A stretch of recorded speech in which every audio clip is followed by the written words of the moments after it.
was, uh, one night it was really funny when I think back on it here in Truro. Uh, Lawrence and I were down at the Bootleggers having a couple of beer, and we decided that the time to go home, so we walked up to the Esplanade and got a taxi, and it wasn't one of the normal taxis, it was a freelancer.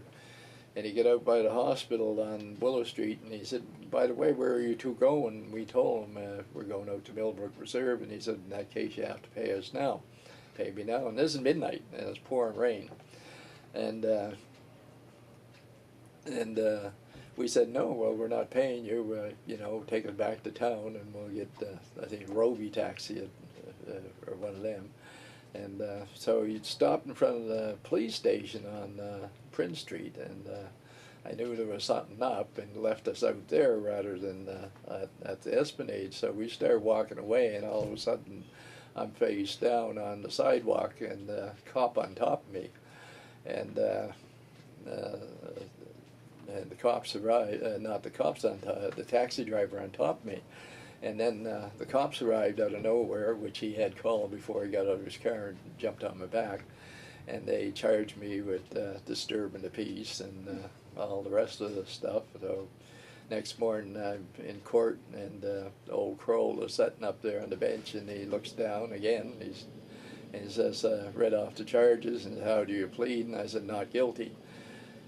But he says, "You are guilty, aren't you?" And I said, "No, I'm not guilty." And so set a trial date, and this turned out to be a real kangaroo thing. You got to keep in mind, this is pouring rain, okay, in midnight, and kind of cold and windy and all the rest of it. So the day of the trial, who shows up in court but the taxi driver with two witnesses, his wife and brother-in-law, who happened to be around midnight that night out strolling the streets of Truro and saw everything. And they got on the witness stand. And I was fined, and of course the lawyer I had, he was so outraged, he told me, "Don't worry about the fine or anything else, I'll pay the fine, you don't owe me anything." And lawyer actually later became a member of the Supreme Court in Nova Scotia. But it was, and that's the kind of thing, you know, that we had to deal with on an ongoing basis. And when I speak of fighting racism, I've been at it for a long time, and I'll probably be at it until the day I die. I'm making some progress, but things are always, you can look for improvement. We can now live among, you know, where I live in Halifax and what have you. At one point in time was quite difficult to do so, and I remember when centralization was happening in 1940s and 50s, or it was quite an uproar up around Bayfield. The MP there simply wanted the Indians out of that neck of the woods and as fast as possible. And the letters that they were written back and forth between the Superintendent of Indian Affairs in Ottawa and this MP enough to blow your mind.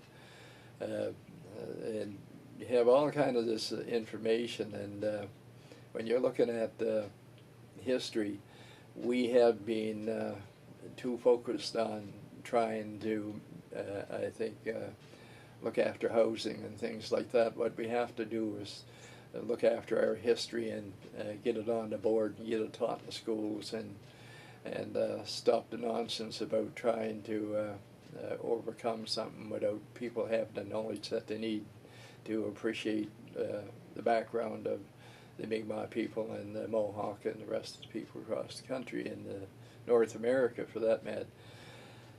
I've started a new way of introducing my talks at universities nowadays, and I experimented last year with a couple of doctoral classes, PhDs, students, and I simply start by this, and it's simply that when Europeans first started invading the Americas, the Mi'kmaq did not have slavery. They had divorce. You didn't have to chop off your wife's head to be free and get remarried. The Mi'kmaq did not burn people at the stake. In England, they continued to burn people up at the stake until 1787, when they finally stopped.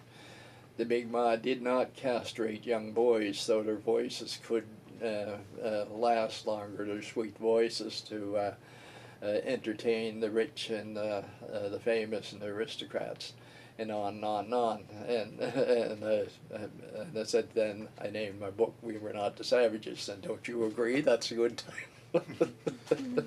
So it's really we have a lot of ammunition. What we have to do is learn how to use it. Okay, and you can't win an argument by losing your temper.